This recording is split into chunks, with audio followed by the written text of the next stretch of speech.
வாழ்க வளமுடன், நேர்மையாயிரு. நம்ம முன்னொரு காலத்தில் பார்த்தீங்கன்னா, ஒரு கணவன் மனைவி வாழ்க்கை எப்படி இருந்து தெரியுமா? சொர்க்கம் என்றால் அவர்களுடைய வாழ்க்கையை, குடும்ப வாழ்க்கையை பார்த்தா அவ்வளோ ரசிக்கலாம். அப்படி தான் முன்னொரு காலத்தில் பார்த்தீங்கன்னா, அவ்வளோ சந்தோஷமாக இனிமையாக ஒரு கணவன் சொல்ல மனைவி தட்ட மாட்டார்கள்.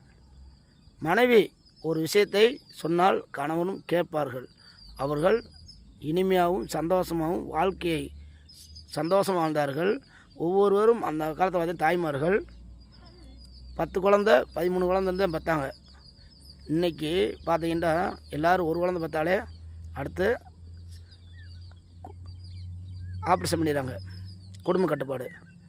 அந்த காலத்தில் பார்த்தீங்கன்னா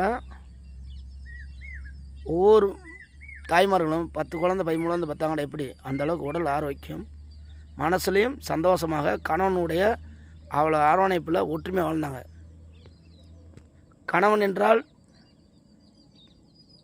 என்றால் கல்லானாலும் கணவன், புல்லானாலும் புருஷன் என்று ஒரு மனைவி வாழ்ந்தாள். அதனால் அந்த காலத்தில் சந்தோஷமாக அவங்க வாழ்ந்தாங்க. ஆனால் அதேமாரி ஒரு கணவன் எப்படி வாழ்வார்? மனைவி என்றால் மாணிக்கம், மனைவியே கண்கண்ட மாணிக்கம் என்று வாழ்ந்தாங்க. அப்போ அவங்க வாழ்க்கையில் பார்த்தீங்கன்னா அவ்வளோ இனிமையாகவும் சந்தோஷமாகவும் அந்த காலத்தில் அவ்வளோ ஒற்றுமையாக இருந்தாங்க. இன்றைக்கி பார்த்தீங்கன்னா அந்த காலத்தில் ஒரு தாலி கேட்டு தான் கூட இருக்கும். அவங்க வாழ்க்கை அவ்வளோ சிறப்பாக இருந்துச்சு. இன்றைக்கி அப்படி இல்லை. ஒரு ஒரு கல்யாணம் முடிக்கணும்னா இன்றைக்கி அப்படி முடிக்க முடியுமா? அந்த காலத்தில் ஒரு 3 ரூபா அந்த கல்யாணம் முடித்து கூட்டிக்கு வந்து கோயிலில் முடிச்சுட்டு உணவு அவங்களால முடிஞ்ச அளவுக்கு அன்னதானம் பண்ணி நல்லா வாழ்க்கை வாழ்ந்தாங்க. இன்றைக்கி அப்படி இல்லை. ஒரு திருமணம் முடியலாந்து எத்தனை லட்சம் கோடி போயிடுச்சு. அந்த காலத்தில் திருமணம் முடிச்சு சொத்தை எதாவது கொடுத்தாங்க, கணவன் மனைவி ஆசீர்வாதம் பண்ணாங்க. பெரியவங்கள்லாம் நீங்கள் நீரோடி வாழணும், இன்று போல் என்றும் வாழ்கண்டு. இன்றைக்கி நல்லா பார்த்தீங்கன்னா கல்யாணம் முடிச்சுட்டு எதாவது கிஃப்டாக தராங்கன்னு எல்லாம் ஆசீர்வாதம்லாம் 6 காலுக்கு விழுறதே இல்லை. இன்றைக்கெலாம் அந்த காலத்தில் விழுந்து வாங்கினாங்க. இந்த காலத்தில் 6 காலுக்கு விழுறதில்லை, பெத்த தாய் தப்பன் காலோடு விழுறதில்லை. இந்த மணிக்கு அப்படின்னு பண்ணுறாங்க. எல்லாமே இன்றைக்கி